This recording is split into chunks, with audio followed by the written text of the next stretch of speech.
Darshan gang ಅಥವಾ ರೇಣುಕಾಸ್ವಾಮಿ ಕೊಲೆ ಪ್ರಕರಣದ ಆರೋಪಿಗಳಿಗೆ ಇವತ್ತು ಆರೋಪ ನಿಗದಿ ಮಾಡುವಂಥ ದಿನ ಇತ್ತು. ಹಾಗಾಗಿ ಪರಪ್ಪನ ಅಗ್ರಹಾರದಿಂದ ಒಂದಷ್ಟು ಜನ ಬೇಲ್ ಮೇಲಿದ್ದಂಥ ಒಂದಷ್ಟು ಜನ ಎಲ್ಲರೂ ಕೂಡ ಇವತ್ತು 64ನೇ CCH ಕೋರ್ಟ್ಗೆ ಬಂದಿದ್ದರು. 57ನೇ CCH ಕೋರ್ಟ್ ಹಾಲ್ನಲ್ಲಿ ಉಳ್ಕೊಂಡಿದ್ರು ಅವರು. ಇವತ್ತು ಕೋರ್ಟ್ ಹಾಲ್ ಎಷ್ಟು ಕಿಕ್ಕಿರಿದಿತ್ತು ಅಂತ ಹೇಳಿದ್ರೆ ಆಲ್ಮೋಸ್ಟ್ ಜನಗಳ ಬೆವರಿಂದಾನೆ ಕೋರ್ಟ್ ಹಾಲ್ ಜಾರುವಷ್ಟರ ಮಟ್ಟಿಗಿನ ಕಿಕ್ಕಿರಿದು ಸೇರಿದ್ರು ಜನ. ಉಸಿರಾಡೋಕ್ಕೂ ಕಷ್ಟ ಇತ್ತು. ಇವತ್ತಿಗೆ ಅಷ್ಟರ ಮಟ್ಟಿಗೆ ಜನ ಕೋರ್ಟ್ ಹಾಲ್ಗೆ ಬಂದಿದ್ದರು. ಇದೊಂದು ಭಾಗ. ಇಲ್ಲ ತಾಗಲ್ಲ ರೀ, ನಾನು ನವಂಬರ್ 10ಕ್ಕೆ ಮುಂದೂಡ್ಬಿಡ್ತೀನಿ. ಏನು ಇಷ್ಟೊಂದು ಜನ ಬಂದರೆ ಯಾರು ಕೇಸ್ಗೆ ಸಂಬಂಧಪಟ್ಟಿದ್ರೆ ಅವ್ರು ಮಾತ್ರ ಇರಿ, ಉಳಿದ್ರೆ ಇರ್ಕೂಡ್ದು ಅಂತ ಹೇಳಿದ ಮೇಲೂ ಸಾಕಷ್ಟು ಕಾಲ ಆದಮೇಲೆ ಕೆಲವರು ಆಚೆ ಹೋಗ್ತಾರೆ. ಆಮೇಲೆ ಎಲ್ಲೂ ಕರೀತಾರೆ, ಏನಪ್ಪ ಮಾಡಿದ್ದೀರಾ ನೀವು, ನಿಂತಿಂದ ಚಾರ್ಜಸ್ ಇದೆ ನಿಮ್ಮ ಮೇಲೆ ಅಂತ ಹೇಳಿದಾಗ ನಾವು ಮಾಡಿಲ್ಲ. ಹಾಗಾದರೆ ಮಾಡಿದವ್ರು ಯಾರು? ಈ 17 ಜನ ರೇಣುಕಾಸ್ವಾಮಿಗೆ ಏನು ಮಾಡದೇ ಇದ್ದರೆ ರೇಣುಕಾಸ್ವಾಮಿ ಸತ್ತು ಹೋಗಿದ್ದು ಹೇಗೆ? 17 ಜನ ಕೇಳಿ. ಅಕಸ್ಮಾತ್ 25 ಜನ ಇದ್ದಿದ್ರು ನೀನೇನಾದರೂ ಮಾಡಿದ್ದೇನಪ್ಪ ಇದರಲ್ಲಿ, ಹೊಡೆದ್ಯಾ ಸಾಯಿಸಿದ್ಯಾ ಅಂದರೆ ನಾನೇನು ಮಾಡಿಲ್ಲ, ನಾನು ಸಾಯಿಸಿಲ್ಲ, ನಾನು ಯಾಕೆ ಹೊಡಿಲಿ ಅವ್ರಿಗೆ, ನನಗೂ ಅವ್ರಿಗೂ ಏನು, ಈ ಥರ ಹೇಳ್ತಾರೆ ಹೊರತು ಯಾರು ಅವ್ರು ಕೇಳಿದ ತಕ್ಷಣ ಹೌದು ಸ್ವಾಮಿ ನಾನು ಹೊಡೆದೆ, ಜೋರಾಗಿ ಹೊಡೆದ್ಬಿಟ್ಟೆ, ಅವ್ರಿಗೆ ಸತ್ತು ಹೋಗ್ಬಿಟ್ಟ, ಏನು ಶಿಕ್ಷೆ ಕೊಡ್ತೀರೋ ಕೊಡಿ ಅಂತ 1000ಕ್ಕೆ ಕೇಸಲ್ಲಿ ಆಗಬಹುದೇನೋ, 1000ಕ್ಕೆ ಕೇಸೇನೋ, ಅದು ನನಗೆ ಐ ಆಮ್ ನಾಟ್ ಶೋರ್. ಇರಲಿ. ಸೊ ಇವತ್ತು ಇದಾದ ಮೇಲೆ ನವಂಬರ್ 10ಕ್ಕೆ ಏನು ಮಾಡ್ತಾರೆ ಅಂತ ಹೇಳಿದ್ರೆ, ಇವತ್ತು ದೋಷಾರೋಪ ನಿಗದಿಯ ದಿನಾಂಕ ಇವರು ಒಪ್ಪಿಕೊಂಡಿಲ್ಲ. ನವಂಬರ್ 10ಕ್ಕೆ ವಿಚಾರಣೆ ಯಾವತ್ತಿಂದ ಮಾಡ್ತೀವಿ ಕೇಸ್ಗೆ ಸಂಬಂಧಪಟ್ಟಂತೆ, ಟ್ರಯಲ್ ಅಂತಾರೆ ಅದನ್ನು. ಇಲ್ಲಿವರೆಗೂ ಇವರು ಬೇಲ್ ಮೇಲೆ ಇದ್ದಾರೆ, ಕೆಲವರು ಜೈಲಲ್ಲೂ ಇದ್ದಾರೆ, ನ್ಯಾಯಾಂಗ ಬಂಧನ. ಇನ್ನು ಮೇಲೆ ಏನಾಗುತ್ತೆ ಅಂತ ಹೇಳಿದ್ರೆ ಆದಷ್ಟು ಬೇಗ ವಿಚಾರಣೆ ಆಗಿ ಹೋಗಿಬಿಡಲಿ. ಪ್ರತಿಯೊಬ್ಬರು ಕಾಯ್ತಾರೆ, ಅವ್ರಿಗೊಂದು ಶೀಟ್ ಬರೋದನ್ನು ಕಾಯ್ತಾ ಇರ್ತಾರೆ. ಇವತ್ತು ಅವ್ರಿಗೊಂದು ಪ್ರಿಂಟು ಎಷ್ಟೊತ್ತಿಗೆ ನಮ್ಮ ಕೈಗೆ ಸೇರಿಬಿಡುತ್ತಪ್ಪ ಇದು ಅಂತ. ಅಲ್ಲೇನಿರುತ್ತೆ ಅಂದರೆ A1 A2 A3 ಇವನೇನು ಮಾಡಿದ್ದ ಈ ಕೇಸಲ್ಲಿ, ನೋಡಪ್ಪ ನಿನ್ನ ಮೇಲೆ ಬಂದಿರತಕ್ಕಂಥ ಆರೋಪ ಇಷ್ಟು, ನಾವೆಲ್ಲ ತನಿಖೆ ಎಲ್ಲ ಮಾಡ್ಕೊಂಡು ಬಂದಮೇಲೆ ಎಲ್ಲ ಪಾತಾಳ ಗರಡಿ ಹಾಕಿದ ಮೇಲೆ ಜರಡಿ ಆಡಿದ ಮೇಲೆ ನಿನ್ನ ಮೇಲೆ ಬಂದಿರೋದು ಇಷ್ಟು ಅಂತ ಹೇಳ್ತಾರಲ್ಲ. ಈ ವ್ಯಕ್ತಿ ಏನು ಮಾಡಿಬಿಡ್ತಾನೆ, ಸೆಕ್ಷನ್ಗಳು ಬರ್ಕೊಂಡು ಹೋಗ್ತಾನೆ. ಅಲ್ಲಿ ಕಾನ್ಸ್ಪಿರಸಿಲಿದ್ದೀನ ನಾನು, ಕಿಡ್ನ್ಯಾಪಲ್ಲಿದ್ದೀನ, ಹಲ್ಲೆಲಿದ್ದೀನ, ಘಟನಾ ಸ್ಥಳದಲ್ಲಿದ್ದೆ ಅಂತ ಇದ್ದೀನ ನಾನು ಹೊಡೆದಿದ್ರಲ್ಲಿದ್ದೀನ ಇಲ್ವಾ, ನಾನು ಡ್ರೈವ್ ಮಾಡೋದ್ರಲ್ಲಿದ್ದೀನ, ಬಾಡಿ ಬಿಸಾಕೋದ್ರಲ್ಲಿದ್ದೀನ, ಸಾಕ್ಷಿ ನಾಶ ಮಾಡೋದ್ರಲ್ಲಿದ್ದೀನ ಅಂಥೇಳಿ ಈ ವ್ಯಕ್ತಿ ಓದ್ಕೊಂಡು ಬರ್ತಾನೆ. ಆಯಾ ತಕ್ಕ ರೀತಿಯಲ್ಲಿ, ಅದಕ್ಕೆ ತಕ್ಕಂಥ ರೀತಿಯಲ್ಲಿ ಆದಷ್ಟರ ಮಟ್ಟಿಗೆ ಇದರಲ್ಲೂ ನಾನು ಇಲ್ಲ ಅಂತ ಹೇಳ್ಕೊಳ್ಳೋಕೆ ಟ್ರೈ ಮಾಡ್ತಾನೆ. ಕಡೆಗೆ ಅವನ ಹತ್ರ ಇನ್ನೇನು ಆಪ್ಷನ್ ಇಲ್ಲ ಅಂತ ಹೇಳಿದಾಗ ಶಿಕ್ಷೆನಾದರೂ ಕಡಿಮೆ ಮಾಡಿಸ್ಕೊಳ್ಳೋಣ ಅಂತ ಟ್ರೈ ಮಾಡ್ತಾನೆ. ಇದು ಯಾವುದೇ ಕೊಲೆ ಪ್ರಕರಣಗಳಲ್ಲಿ ಆರೋಪಿಗಳು ಮಾಡ್ತಕ್ಕಂಥ ಕೆಲಸ.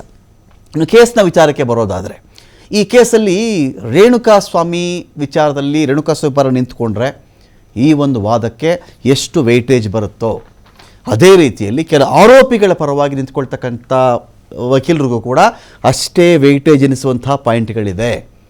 ಎಲ್ಲರೂ ಹೊಡೆದು ಸಾಯಿಸಿದ್ರ? ಇಲ್ಲ ಸ್ವಾಮಿ, ಎಲ್ಲರೂ ಅಷ್ಟೊಂದು ಜ್ವರ ಹೊಡೆದಿಲ್ಲ. ದರ್ಶನ್ ಒಬ್ಬರೇ ಹೊಡೆದು ಸಾಯಿಸಿದ್ದ? ಒಬ್ಬರೇ ಹೊಡೆದು ಸಾಯಿಸಿಲ್ಲ. ದರ್ಶನ್ ಸೀನಿಗೆ ಬರೋಕ್ಕೆ ಮುಂಚೆನೇ ಒಂದಷ್ಟು ಜನ ಒಂದು ರೌಂಡ್ ಹೊಡೆದಿದ್ರಾ, 1 ಗಂಟೆ 1.5 ಗಂಟೆ, ಹೌದು ಸ್ವಾಮಿ ಹೊಡೆದಿದ್ರು. ದರ್ಶನ್ ಬಂದಮೇಲೂ ಹೊಡೆದ್ರಾ? ಹೌದು ಸ್ವಾಮಿ ಹೊಡೆದ್ರು. ದರ್ಶನ್ ಹೋದ ಮೇಲೂ ಹೊಡೆಯಲಾಯಿತಾ? ಹೊಡೆದಿರಬಹುದು ಅಥವಾ ಹೊಡೆದೇ ಇರಬಹುದು. ಈ ವಧೆ ದರ್ಶನ್ ಫೈನಲ್ ಟಚ್ ಕೊಟ್ಟಿರಬಹುದು ಅಥವಾ ದರ್ಶನ್ ಹೊಡೆದ ಮೇಲೂ ಇನ್ನೊಂದು ರೌಂಡ್ ಊಟ ಮಾಡಿಕೊಂಡು ಹೊಡೆದಿರಬಹುದು. ಇಷ್ಟೆಲ್ಲ ವಿಚಾರಕ್ಕೆ ಸಂಬಂಧಪಟ್ಟಂತೆ ಇದೀಗ ಡಿಬೇಟ್ ಸ್ಟಾರ್ಟ್ ಮಾಡ್ತಾ ಇದ್ದೀನಿ. ಪಾಲ್ಗೊಳ್ಳೋದಕ್ಕಿಂತ ಮುಂದಿಗೆ ಚಲಪತಿ ಸರ್ ಇದ್ದಾರೆ. ದಂಡೂಪಾಳ್ಯ ಗ್ಯಾಂಗ್ ಅಂತ ದೊಡ್ಡ ಗ್ಯಾಂಗನ್ನು ಹೆಡೆಮುರಿ ಕಟ್ಟಿದಂತಹ ದಿಟ್ಟ ಪೊಲೀಸ್ ಅಧಿಕಾರಿ, ನಿವೃತ್ತ ಪೊಲೀಸ್ ಅಧಿಕಾರಿ. ಸ್ವಾಗತ ಚಲಪತಿ ಸರ್ ತಮಗೆ ಒಂದು ಡಿಬೇಟ್ಗೆ. ನಮಸ್ತೆ. ದಿಲೀಪ್ ಕುಮಾರ್ IAS ಅವರಿದ್ದಾರೆ, ಹೈಕೋರ್ಟ್ನ ವಕೀಲರು, ನಮ್ಮನ್ನು ದೆಹಲಿಯಿಂದ ಜಾಯ್ನ್ ಆಗ್ತಾ ಇದ್ದಾರೆ ಅವರು. ದಿಲೀಪ್ ಕುಮಾರ್ ಅವರೇ ಸ್ವಾಗತ ನಿಮಗೆ ಒಂದು ಡಿಬೇಟ್ಗೆ. ಸರ್ ನಮಸ್ಕಾರ. ಓಕೆ, ನಂದೊಂದು ಪಾಯಿಂಟ್ ಇದೆ ಸರ್ ಚಲಪತಿ ಸರ್. ಈಗ ಇಲ್ಲಿ ಇಡೀ ಕೇಸಲ್ಲಿಂದ ಬಂದಾಗ ಈ ಕೇಸ್ನ 3 ಭಾಗ ಸರ್. ನಾನು ಮೊದಲಿಗೆ ಈ ದರ್ಶನ್ ಮತ್ತು ಪವಿತ್ರ ಗೌಡ ಈ ಎಲಿಮೆಂಟ್ ಅಂದರೆ ಇವರಿಬ್ಬರಿಂದ ನಾನು ಶುರು ಮಾಡ್ಕೊಳ್ತೀನಿ. ಕಾರಣ ಶುರುವಾಗಿದೆ ಪವಿತ್ರ ಗೌಡ ಇಂದ ಅಂತ ಹೇಳ್ತಾರೆ. ಇದರಲ್ಲಿ ಒಮ್ಮೆ ನಾವು ರೇಣುಕಾಸ್ವಾಮಿ ಮಗ್ಗಲು, ಮತ್ತೊಮ್ಮೆ ದರ್ಶನ್ ಅಂಡ್ ಪವಿತ್ರ ಗೌಡ ಮಗ್ಗಲು, ಅವ್ರ ಪರ ನಿಂತ್ಕೊಂಡಾಗ ಏನಾಗಬಹುದು, ನ್ಯಾಯಾಲಯದಲ್ಲಿ ಅದೇ ರೀತಿಲಿ ಆಗೋದು. ಒಬ್ರು ಈ ಕಡೆ ಇರ್ತಾರೆ, ಒಬ್ರು ಆ ಕಡೆ ಇರ್ತಾರೆ ಅಂತ ಹೇಳಿ ಈ ಥರ ಚಾಟ್ ಮಾಡ್ತಿದ್ದ ಅಂತ ನಾನು ಹೇಳಿದ್ದು ನಿಜ. ಅದೇನು ಪತ್ತೆ ಮಾಡೋನು ಯಾರು ಅಂತ ನಾನು ಹೇಳಿದ್ದು ನಿಜ. ಕಿಡ್ನ್ಯಾಪ್ ಮಾಡ್ಕೋ ಅಂತಲೂ ಹೇಳಲಿಲ್ಲ, ಅವನಿಗೆ ಹೊಡಿ ಅಂತಲೂ ಹೇಳಿಲ್ಲ, ಶೆಡ್ಡಿಗೆ ಕರ್ಕೊಂಡು ಬಾ ಅಂತಲೂ ಹೇಳಿಲ್ಲ. ನಾನು ಇದರಲ್ಲಿ ಭಾಗಿಯಲ್ಲ, ಕ್ರಿಮಿನಲ್ ಕಾನ್ಸ್ಪಿರಸಿಲೂ ನಾನಿಲ್ಲ, ಕಿಡ್ನ್ಯಾಪ್ ಮಾಡು ಅಂತ ನಾನು ಹೇಳಿಲ್ಲ. ಪವಿತ್ರಗಳು ಈ ಥರ ಒಂದು ಸ್ಟ್ಯಾಂಡ್ ತೊಗೋಬಹುದಾ ಈ ಕೇಸಲ್ಲಿ? ಬಿಗಿನಿಂಗ್ ಇನಿಷಿಯಲ್ ಸ್ಟೇಟ್ ಕೇಳ್ತಾ ಇದ್ದೀನಿ ಸರ್ ನಾನು. ನೋಡಿ, ಈ ಪೂರ್ತಿ ಫೈಲ್ ಓದಿದ ಮೇಲೆ ಮಾತ್ರನೇ ನಾವು ಇದ್ರ ಬಗ್ಗೆ ನಾವು ಮಾತಾಡ್ಬೋದೇ ಹೊರತಾಗಿ ಕೇವಲ ನಾವು ಅಲ್ಪ ಜ್ಞಾನದಿಂದ, ಅಂದರೆ ಟಿ ವಿಲಿ ಬಂದಿರೋದು ಅಥವಾ ಮಾಧ್ಯಮಗಳಲ್ಲಿ ಪತ್ರಿಕೆಗಳಲ್ಲಿ ಬಂದಂಥ ಕೆಲವು ಅಂಶಗಳನ್ನು ತಗೊಂಡು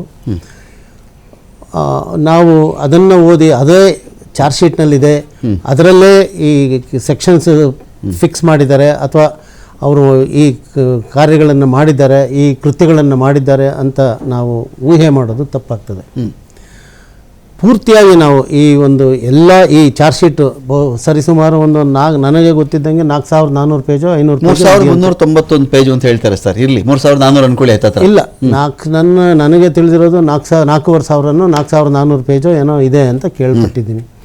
ಅಷ್ಟು ಪೇಜುಗಳಲ್ಲಿ ಓದಿದಾಗ ಪ್ಲಸ್ ಇದನ್ನು ಸಮರ್ಥಕವಾಗಿ ನ್ಯಾಯಾಲಯದ ಮುಂದೆ ಎಷ್ಟು ಜನ ಬಂದು ಏನು ಹೇಳ್ತಾರೆ ಅದು ಇಷ್ಟೇ ಈಕ್ವಲಿ ಇಂಪಾರ್ಟೆಂಟ್. ಓಕೆ, ಯಾಕೆಂದರೆ ನ್ಯಾಯಾಲಯ ಇದು ಜಸ್ಟ್ ಲೈಕ್ ಈ ಒಂದು ಎಂಟೈರ್ ಕೇಸ್, ಇದೊಂದೇ ಕೇಸ್ ಅಲ್ಲ, ಯಾವುದೇ ಕೇಸ್ ಆದ್ರೂ ಎಕ್ಸ್ರೇ ತೆಗೆಯೋ ಮಿಷಿನ್ ಇದ್ದಂಗೆ ನ್ಯಾಯಾಲಯ. ಮನುಷ್ಯನಿಗೆ ಮೂಳೆ ಎಲ್ಲಾದರೂ ಮುರಿದಿದ್ರು ನ್ಯಾಯಾಲಯದಲ್ಲಿ ಅಥವಾ ಆ ಒಂದು ಯಾವುದೇ ಭಾಗದಲ್ಲಿ ಏನೇ ವ್ಯತ್ಯಾಸ ಇದ್ದರೆ ಅದು ಹೇಗೆ ಈ ನಮ್ಮ ಎಕ್ಸ್ರೇ ಮತ್ತು ಈ ಇದನ್ನು ಟೆಸ್ಟ್ಗಳು ಮಾಡ್ತಾರೆ, ಅದೇ ಥರ ನ್ಯಾಯಾಲಯ ಈ ನಮ್ಮ ಕೇಸನ್ನು ಟೆಸ್ಟ್ ಮಾಡ್ತಾರೆ. ಆಗ ಅದು ಕರೆಕ್ಟಾಗಿ ನಮಗೆ ಗೊತ್ತಾಗುತ್ತೆ ಎಲ್ಲಿ ಮೂಳೆ ಮುರಿದಿದೆ, ಎಲ್ಲಿ ನೋವಾಗಿದೆ, ಎಲ್ಲಿ ಗಾಯ ಆಗಿದೆ.